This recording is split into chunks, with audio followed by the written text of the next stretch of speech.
So I just think language is so important, right? And so, patients don't fail treatments. The treatments fail them. Hello, welcome to the CEDRD, a podcast connecting newer professionals in the field of eating disorders to those of us who have been around for a while. I'm your host, Beth Harrell, a certified eating disorders registered dietitian and supervisor. And I'm Abby Brown, a registered dietitian who is newer to the field. I think of myself as a well-seasoned cast iron skillet with wisdom and experience, yet always ready for something new. And I think of myself as an Instapot with innovation and a fresh perspective. This podcast brings both to the table to share ingredients, recipes, and techniques of past and present so we can all be our best for the future. The kettle is heating up. The skillet is on simmer. So join us around the table for true professional nourishment. Abby, ready to stir the pot? Let's do it. All right, we are nearing our finale for our second medical series with today, Dr. Abby Bleistein. And we will have one more doc next week who I first learned of through their work with type 1 diabetes, teenagers, and eating disorders. So a little something to pique your interest, so you'll join us again next week. And Dr. Bleistein mentions that language is important. And so another trigger warning here, if this podcast is for professionals and some of the words here, just like last week, are hard for me to hear. It's a language that I don't use because I feel like some of the words are stigmatizing, like overweight, obesity, medicine, weight management, or the promise that you're going to lose weight. It's just different how I operate. But this podcast isn't meant to be homogenous. You get to decide if it's for you. But I think you're going to enjoy, if you do tune in to this episode, I think you're going to enjoy Dr. Bleistein's message to us. I did. There are docs out there doing weight management and who have the heart to be with their client and help them with the best life without focusing on weight. So it sounds funny to say that a doctor who is in, quote, weight management allows the client to decide if weight will be part of the conversation or not. Listen in, you'll hear a little bit more about the heart that she brings to her practice. There's a little discussion here about the hemoglobin A1C, how it can be a marker for health, and how I share my weight neutral approach using the A1C as well.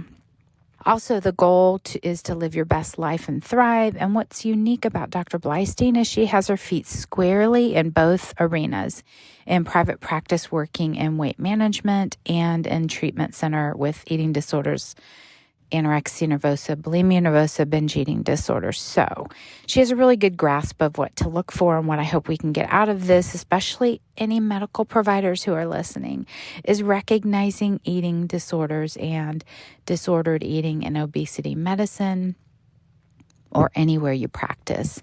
In the show notes, we include some of Dr. Bleistein's seasonings, like how she recognizes shame, the screens that she uses, and how she stays curious with her clients, with her patients. After the recording, Dr. Bleistein realized that we never did talk about the intersection of bariatric surgery and eating disorders and weight management. So we'll just have to have her come back. And she sent a bonus over in the show notes, a link to Kid Power article on bullying, because we know that kids have learned that the word fat, whether true or not, can be seen as the hardest hit. And handouts go way beyond weight. I mean, bullying itself goes way beyond weight. So I hope you check it out. And a comment from Dr. Mark: you have made a significant contribution. I love listening to your podcast episodes before work. If I know I have a tough day ahead of me to get in the right mindset, I always learn something and pick up many useful snippets. And a disclaimer: in this podcast, we bring medical nutrition and therapy professionals who share passions with you to pique your interest in available modalities in the field of eating disorders. This show is intended to inform and educate. It's not a substitute for professional training and supervision required to specialize in the treatment of eating disorders, nor is it a substitute for medical, nutritional, or psychological advice from a professional or specialist. So please, if you enjoy this podcast, rate, review, and share. We're here today with Dr. Abby Bleistein. Thank you so much for joining us. Absolutely. Thank you so much for having me. Yeah, glad to have you. Just to get things off pretty easy, some icebreakers. Mountains or beach? Oh, wow. boy, oh boy. I think mountains. We've been getting a lot of mountains lately. Yeah. It's interesting. And I just got back from the beach. And I do love the beach and I love water, but it's funny. But I think when you grow up around mountains, it's just, you expect to see them, right? And I happen to live, so where I live in Colorado is just right up as you're going up the hill, up the highway into the mountains. And there's an overpass. It's the first overpass after I get onto the highway that they purposefully didn't put the median in it. And so it frames basically the Continental Divide. And I have to say, even now, I mean, I've gone through it how many thousands of times. And every time I go through it, it's like this deep breath, like a breath of fresh. It's just this amazing feeling. So I think I do love the beach, but I think mountains are it for me, for sure. So, that's cool. That's the best answer I've heard so far. It's a pretty amazing, oh yeah. It sounds like mindfulness built in the drive. Yes. Yeah. All right. What about this one? Breakfast or dinner? Oh, interesting. Breakfast. Breakfast is always special for me because I think during the week, it's just like, whatever I'll have, there's hard-boiled eggs or whatever. But on the weekend, I like to make a special breakfast with my family and I'll sit down and just linger. And in the summer, we'll go out on the deck and eat breakfast on the deck and just kind of sit and chat and enjoy, just over a long period of time. Or if we go to the mountains, same thing. We'll just sort of linger on that weekend breakfast. So breakfast is kind of special. For me, I like that. And I know what you're saying too about the mountains. Like when you said going out on the deck and having breakfast, when you're in Colorado, there's always a mountain that you can orient yourself to. Yes. The beach may not be as much. All right. Yes, no, that's true. I don't know directions when I'm anywhere else because the mountains are always west. So I know exactly. That's how I decide. But yes, if I'm somewhere else, I'm just lost. Yeah. All right.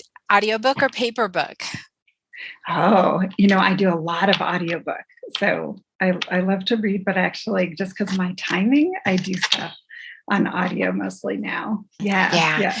And I realize we're talking in binary terms when we're asking you these icebreaker questions, and there can be mixed because you just came back from the beach. So you must like it. But if we're asking you to choose one. Yeah, exactly.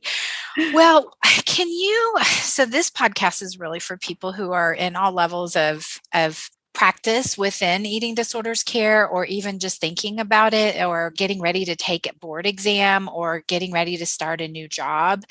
And we always like to kind of bring our guests to tell us a funny story or an embarrassing story about when they were new. Would you be willing to share? I would be willing to share. But this one, so this is sort of, kind of an embarrassing story, but just starting out.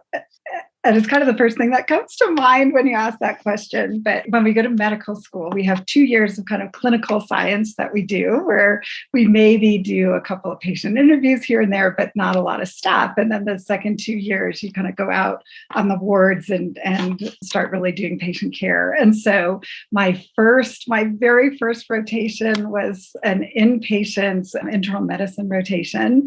And I was on call. And so we go in and there's a patient. And so they send me in to go do a complete, medical history and physical on the patient. And in medicine, if people may recognize this if they've ever been hospitalized, but everybody who walks in the door of a hospital ends up getting a rectal exam, which is terrible, but true.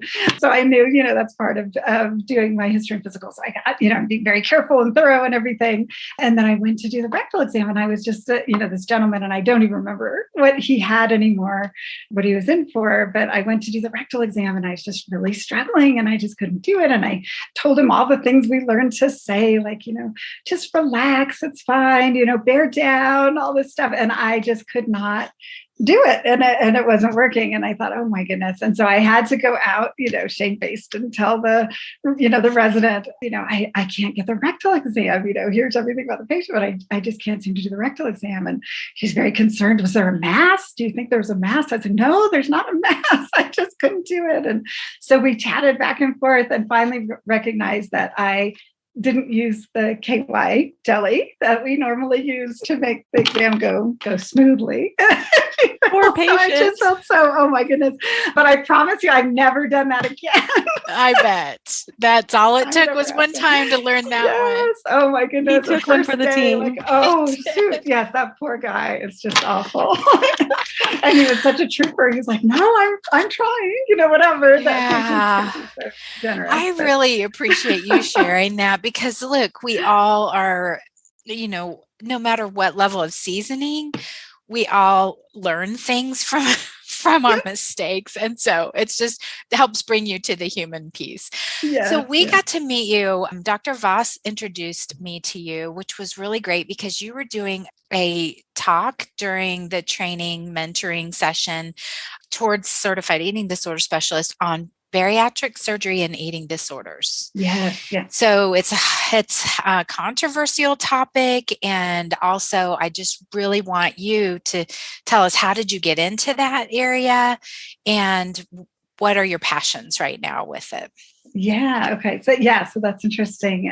So I'm board certified in internal medicine and pediatrics and have practiced primary care for about 15 years and really got to a point where the practice of medicine, it was more and more, looking at a computer and doing data entry and less about patient care and really less and less time with my patients and such. And got to a point where it just felt toxic, was the best way to describe it. Just my values didn't match the values of the people that I was working with and it was working for at the time. And just really became a struggle. And so I reached out to a good friend of mine that I've actually known since high school, who is a family doc that specializes actually in obesity medicine, and just sat down with him and, in tears, and I just don't know what to do. And I'm so unhappy.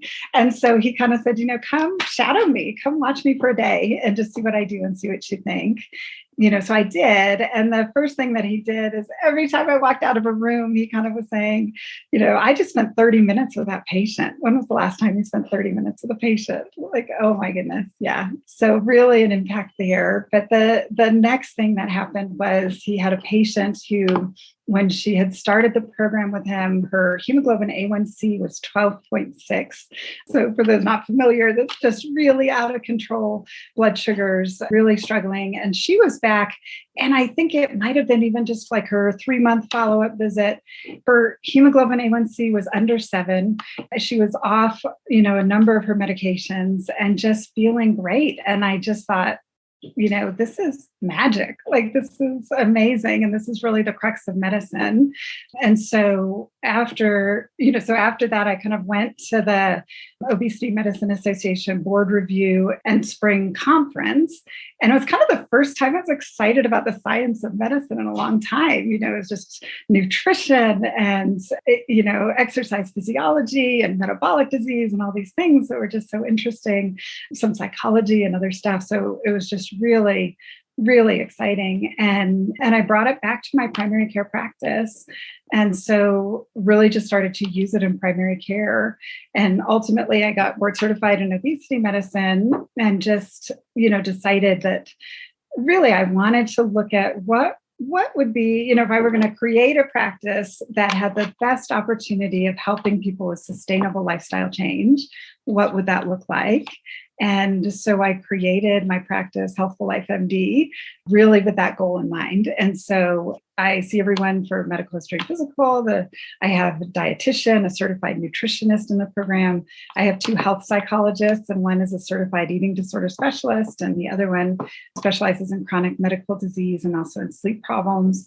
I have a chef who specializes in culinary nutrition, and I also have a certified trainer. And so I sort of feel like supporting people in all of these different areas really is going to help them to reach their goals and really live their best life and thrive. So that's kind of my goal within that.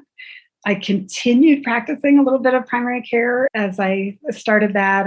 And right around the time of the pandemic, the practice that I was with actually was a pediatric practice. So I was doing general pediatrics in addition to my obesity medicine practice.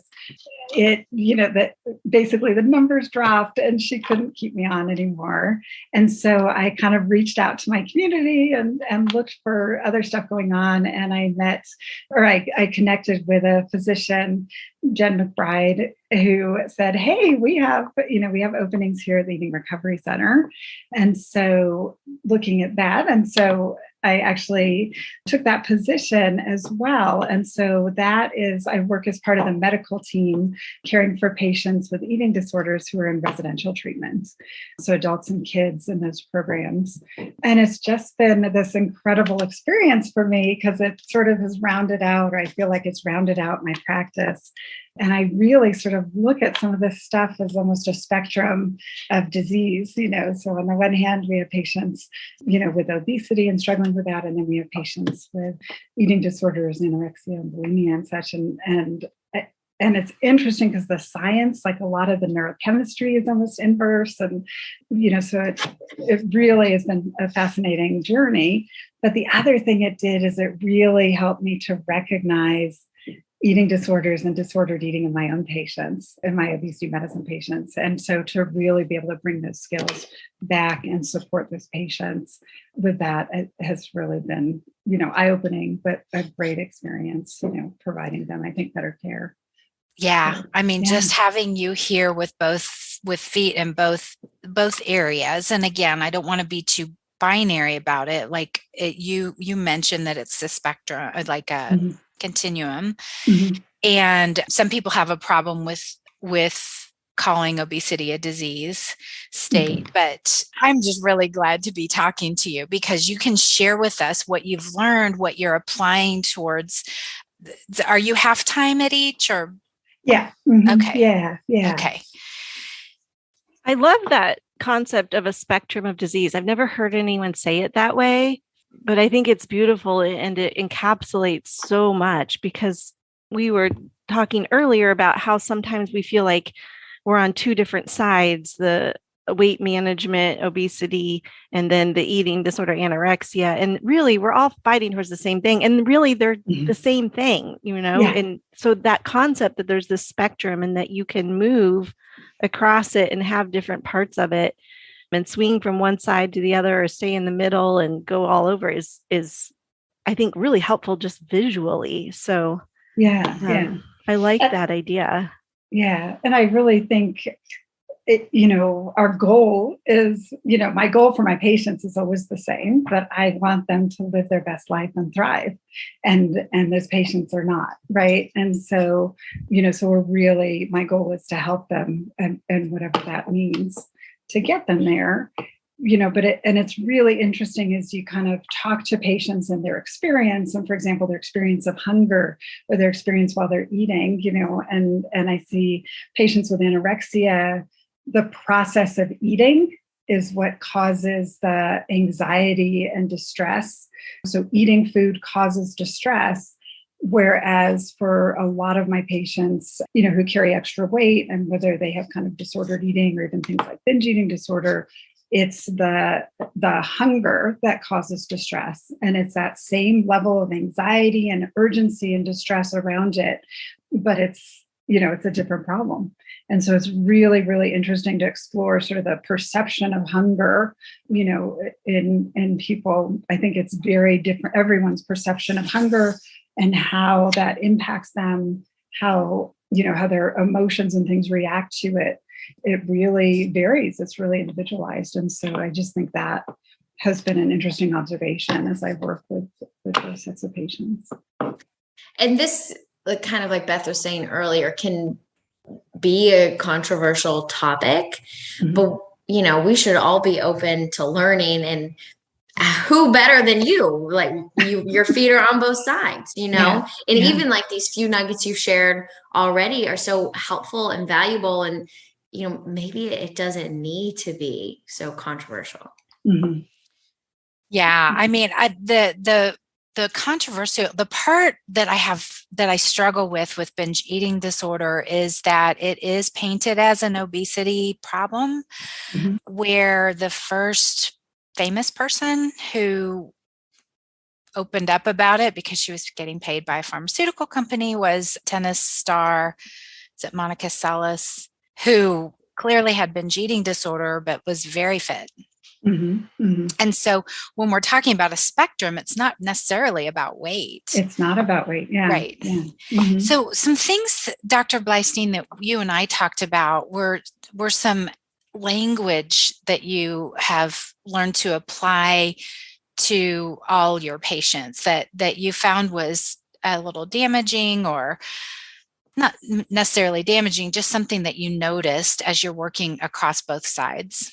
Yeah. Yeah. And so there are a number of things that happen. And one is sort of, the concept of obesity as a disease, and sort of thinking that it's controversial. But one of the things, when you recognize it as a disease, we start to talk about patients with obesity rather than obese patients. And it really matters because, a patient's weight is not their defining characteristic, right? This is not who they are. It's something that they have. And so I think it's just so important to recognize as a patient with obesity in the same way that we would say a patient with anorexia, right? I don't think it makes sense to say anorexic patient, bulimic patient, right? It's a patient who's struggling with these diseases, and it isn't their defining trait. It's not what makes them a person. So, so I think that part of language is so important, so patients with obesity. But the other thing, and it was so interesting, a friend of mine brought this up in the context of a relative of hers who was being treated for depression and really struggling and had gone through a number of different kinds of treatments. And they saw a doc, and the doc said, well, you failed this treatment and you failed that, you failed SSRIs and you failed ECT and whatever else. And, she kind of called me and said, was this that doctor, or is this something that doctors say? And I was just floored, because the reality is this is what we say. How awful is that? So in my training, and it just is one of those language things that honestly I never thought about.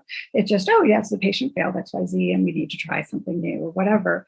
And it's like, oh my goodness. And in that context of a patient who's struggling with depression, to tell them that they failed yet again, right? They already are struggling with that internal sense of failure. To say that they failed, what an awful thing, right? Really, the medications failed them, right? It didn't work.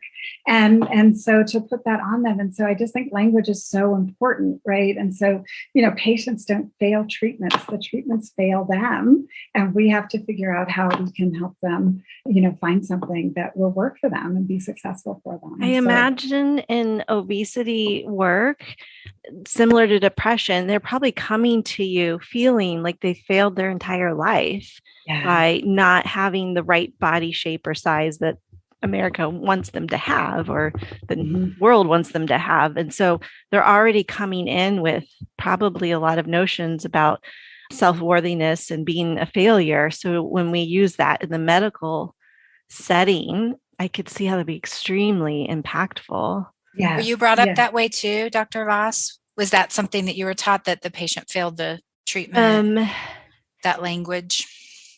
Yes. And it was also in the generation where I was being taught to undo it too. So I was kind of in that mix. I was also in the generation where the doctors that taught me would say, I have a diabetic coming, whereas the medical school would teach me to say, I have a patient with diabetes coming. Yes. So I got both sides.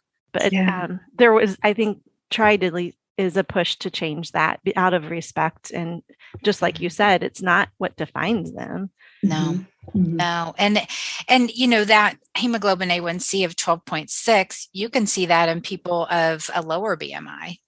Oh, absolutely. So it's really, it's really, I just love the support, Dr. Bleistein, that you give to your patients, because you're looking at them as their whole helpful life MD, but I want them to live their best life, to really thrive, and that looks different for different people, but I just think, it's important to help them get there. Yeah. Yeah. Mm-hmm. So you just said it. it looks different for different people. And so I'm just thinking from a medical perspective, how do you incorporate medicine into that goal, and what kind of objective tools do you use to help them get to wherever it is they need to be? Yeah. So, a lot of patients come to me and they'll ask me, like, what BMI should I be? How much do I think I need to lose? How much will I lose? What is my goal?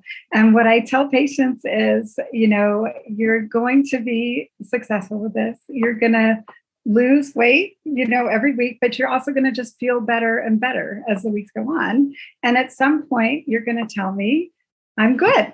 This is good. This is sustainable. I feel good. I can do the things I want to do. Your numbers are going to look good. And then we know, right? And then we're done. So it isn't always a specific number. And now that's coming from the world of obesity medicine. Obviously, a patient who's struggling with anorexia, that'll look different. And we'll have to pay attention to that and catch that, right?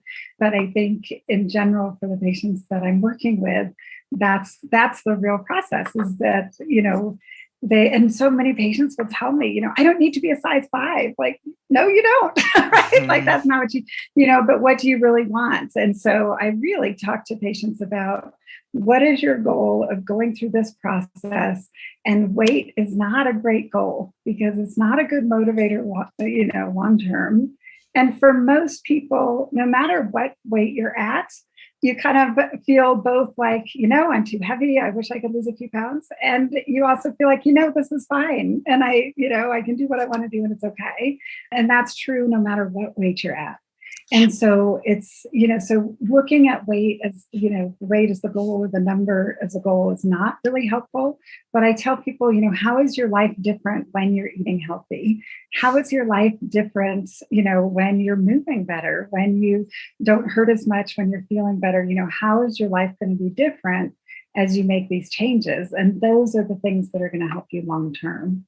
Right? Just, how are you living? And so those are the kinds of goals that I talk about with patients. Yeah, no preconceived numbers, just like on the other end of the spectrum of like, we're looking at what's happening in your body and your life. And weight is not a good motivator long term.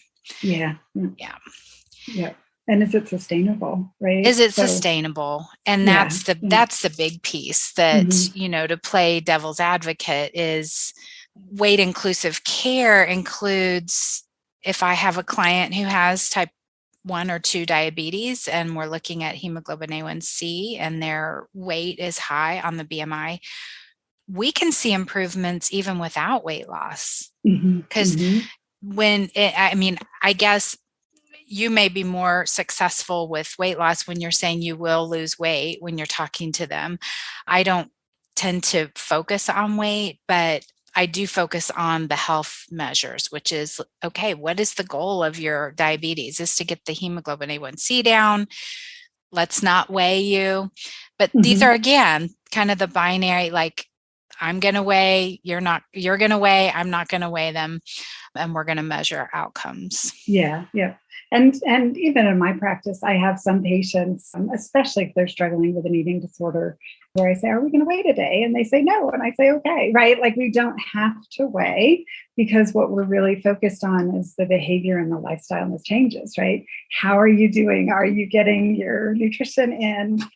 How was your exercise? We were going to work on meditation this month. And how did you do with that? And, so those kinds of things, because once the behaviors kind of settle in and people have a routine that fits, and they feel good, the other stuff doesn't really matter, right? And certainly with the behavior, with the nutrition piece, the hemoglobin A1C gets better, right? And so, so we just sort of see those changes as well.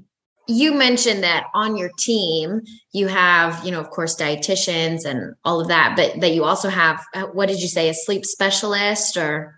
Yeah, so I have 2 psychologists that I use, mostly for my patients. I do a behavioral assessment on every patient that comes in with the health psychologist, so with one of them. And so depending on what we find, I actually do eating disorder screening on my patients, part of the intake process. And so I sort of have an idea. And then as I'm talking to them as well and asking them about those things, I get an idea about whether or not that's a concern, and then can kind of either, have them see the psychologist who specializes in chronic medical disease or sleep problems, or I'll have them see the psychologist who specializes in, eating disorders and trauma and mood disorders and stuff. What screen do you use? I have everyone does the ACEs screen. I use the, what is it? The TFQ18 or whatever, so the longer one. And then the binge eating screen.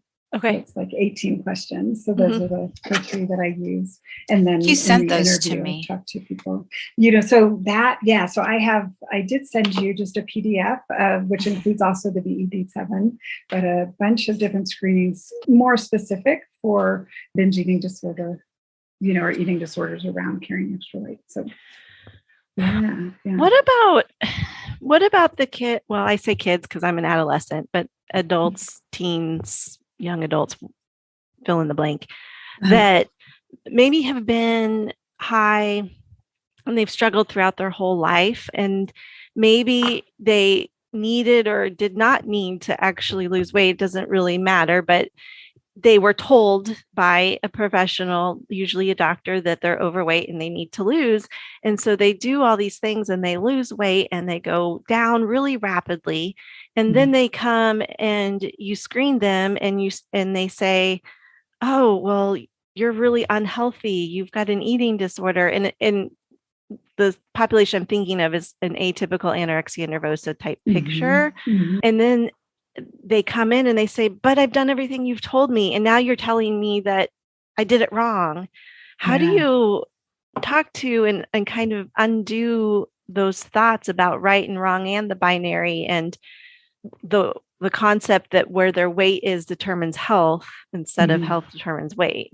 Yeah. And I think, as a pediatrician, I think that initial, how do you bring this up with patients is so important, that we do have to be really, careful about how we talk to patients about it and how we work with patients. And I certainly, in just speaking to different groups and things like that, I see a whole range of practice. But, weight bias is really, it's an issue, and it's an issue, with physicians. And I think it comes across to patients. And so it can end up triggering issues depending on how we bring this up. And I had a doc say to me, I think all kids should be in organized sports, team sports. And I said, oh my goodness, because I think of these patients who really had some negative, if not traumatic experiences, trying to participate in organized sports. And that is not the best thing for everyone, right?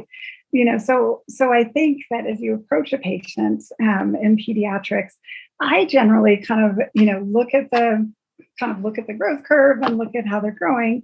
And if it looks like things are changing or things are going in a direction that's worrisome for their health, I really just focus on kind of, hey, I'm noticing that your curve is going like this instead of like this. Tell me a little bit about what's going on. Tell me about your nutrition. What do you have for breakfast? And so really focus it, not specifically saying, you're doing something wrong. You have to lose weight. You have to do this or that, but really getting very specific around, tell me about your eating. What are you eating? And getting into the nitty gritty. And that's a much easier way, because then you can just reframe things like, hey, what if we tried, and so for kids, the first thing and the easiest thing is, hey, let's try to get away from some of these sugar sweetened beverages and just see, how would that be? What would that be like for you? Could you cut back to, to 1 a day instead of, 4 or 5 a day or whatever, and just starting to change habits in a way that's, so for kids, you don't want to do anything abrupt.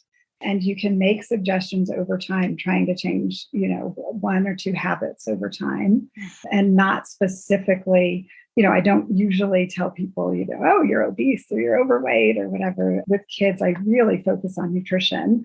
How much are you moving? How much time are you spending on the computer? Are there things that you enjoy doing? Hey, mom and dad, could you take a walk in the evening with kids? Wouldn't that be a great way to spend time together? And really working on just changing certain behaviors over time. I love that you're staying curious. I think that that's what's so important is It's exactly what I was thinking. yeah, it's just, well, what would that be like for you? Not, not saying that this change is even permanent, just consider what would that be like? How would that affect you? Let's try it and find out. It's just so powerful that you're, like you said, rewarding it and directing them, but really you're still allowing them that autonomy and that choice and for them to have a buy-in and a say. I think that's just critical. Because those changes are hard, right? It's hard to make those changes. And I think to that same end, recognizing success, right? So if you said, hey, let's cut back on soda, and then like kids come back and it's like, well, I'm doing 2 a day instead of 3 a day. Like that's a huge win. You cut down by 30%. Holy cow. I mean, that's great. How was that? What was that like? What made it hard? And then you can really start to dig in. What can we do as an alternative? And really, just really celebrate those changes in a positive direction and a healthy direction. So I was actually thinking on the opposite end too, that if they weren't able to make a successful change, that they might be more comfortable bringing it up because it wasn't, you said I had to do this and now I failed. It was this is what it was like for me. It stunk. I didn't like it. I gave up after a day. And then you can start there.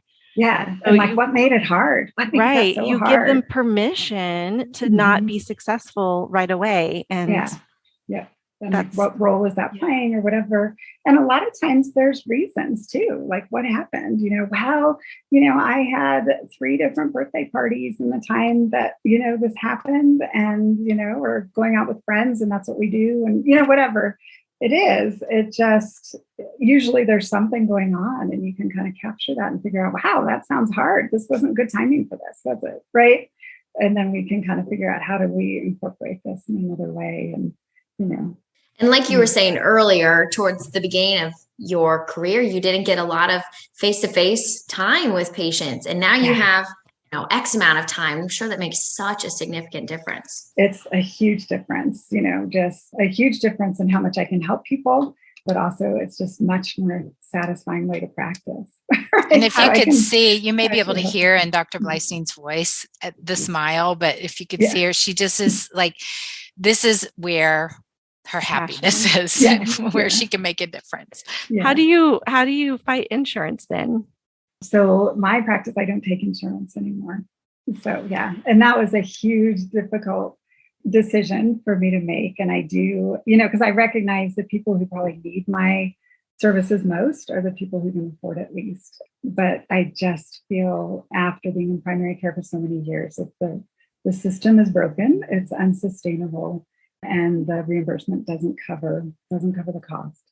And so I just made that decision that I can't, if I want to practice the way I want to practice and the way I feel helps people best, I can't take insurance. So I don't take insurance for my practice. Yeah, that's such a, I think, ethical problem that you're not alone in, that we all struggle with on how do we treat our patients the best and what we know is the best versus keeping our doors open to allow them to have access to that. So I understand that. Yeah. And my ultimate goal would be, the more people I can support, the more opportunity I'll have to help people who can't afford it. So. That whole, are we going to weigh today? I wrote that down because I love it. And it does actually speak to that you don't have to report to insurance, because some doctors would like to do a weight inclusive, not focusing on a number kind of thing, but they're supposed to check every box. And I just wanted to say that out loud, that you give them that option. Yeah. So we don't have to do it. Yeah. So I think that's probably true, because insurance won't look at patient declined. It just, you didn't get a weight on 95% of your patients, or whatever it is. They're, whatever the stars mark, it's probably higher than that for something like weight. Tell me more about why you say, are we going to get a weight today or not, versus this patient, we've decided we're just not going to weigh, and you kind of help them make that decision versus letting them choose each time they come in. Yeah. So for my patients where we have shifted, so sometimes we'll shift the focus from weight loss to behavior to eating disorders. And so if we're treating the eating disorder obviously for binge eating disorder, it's a little bit different in terms of the weight versus somebody with anorexia. So if our focus is and has been, the eating disorder, I don't need to weigh. But if we start to shift back then, like I'm doing great and I want to start to re-explore, weight loss, then I can just ask and I'll ask permission in that way. So it's something that we agree on and just decide we don't have to weigh. But also sometimes patients want to know and they don't weigh at home because, for lots of reasons, it's very triggering, but they want to have that check-in. And so a lot of patients do want to check in on their weight because they might feel like, whatever is going on with behaviors, whatever they just want to see. And so we just talk about it and make sure that it's safe for them and that sort of thing. And then for some patients, the weight, the number is triggering. And so they want to weigh, but they don't want to know the result, and so then I can follow and they don't need to know it. And then I just, do it blindly and allow that as well. So, yeah. And I also made a note about, it's so gentle, your approach, your team, it's very warm and inviting. And when you mentioned the sugary beverages, that's been from obesity medicine, that's been such a sticking point as sugary beverages. And sometimes I just want to say, stop. but the way that you said, because you can have sugary beverages, but the way you said it is, okay, if they're doing 5 or 6 a day, what would it be like to work our way to one time a day, or whatever. But it's that getting curious that Dr. Voss mentioned too, and not being prescriptive, but also how are you feeling in your body if you have less sugar circulating, and teaching the science of what happens when you have so many sugary beverages. Insulin comes out and then you plummet and then you get hungry again and you're all over the place. And it's so, it's such a terrible, from a metabolic standpoint, it's awful, right? Just to dump sugar like that in your body. It really is. Metabolically, it's terrible. So medically, it's like, oh my goodness, if I could help people get off of that. And the reality is they're made to make you crave them, and they add enough salt and enough sugar that you want more and more and more of it. And so it's not, it's not something that you have easy control over. And it really is so bad for your body. So so we do have to find that balance, but the recognition in my head is always, like, oh my goodness, that's such a, it's terrible for you, right? Like it's really, of the things that you could be doing, it's pretty bad. And so without necessarily, I don't like to scare people or whatever, but I do say, it's not great. What can we do to switch it? In the same way that someone drinking lots of alcohol, the new studies say there is no amount of alcohol that's healthy for us. So what does it look like to cut back, right? How does that look to cut back? And what role is that playing in your life? How interesting that it's so hard to cut back. What's going on with that? Yeah, what's happening there? What role is it playing, right? Yeah. Mm-hmm. Non-prescriptive, open-minded curiosity. And I cannot believe how much time has already gone by. Yeah. So Dr. Voss, if you would like, we'll Abby, you can do a wrap-up question. Oh yeah, I just had a quick wrap-up comment, and that was just, I think through this podcast, one thing that I noticed was that we hardly touched on medication or numbers or labs. And this is the medical series. And so just pointing out that just because you're a medical doctor doesn't mean you can't engage in these things. You can engage in health behavior change and do a lot of good for your patient without having to do all of the objective stuff. So I think doctors get scared that they might have to do a little bit of psychology or motivational interviewing. And so you just really provided a lot of light to those out there that says, yeah, you can do this. And it does make a difference. Yeah. So thank you for that.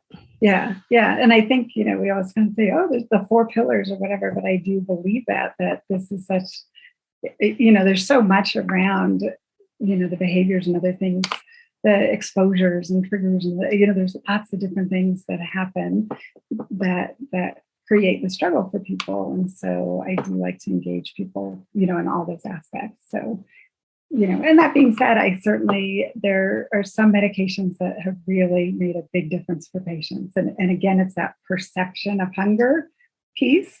And I'm always amazed at, as you discuss that perception of hunger, and when patients go on a medication that really is the right fit for them, where they're like, oh my gosh, I just, what a relief to not have that sort of constant chatter, the intrusive food thoughts, I call them.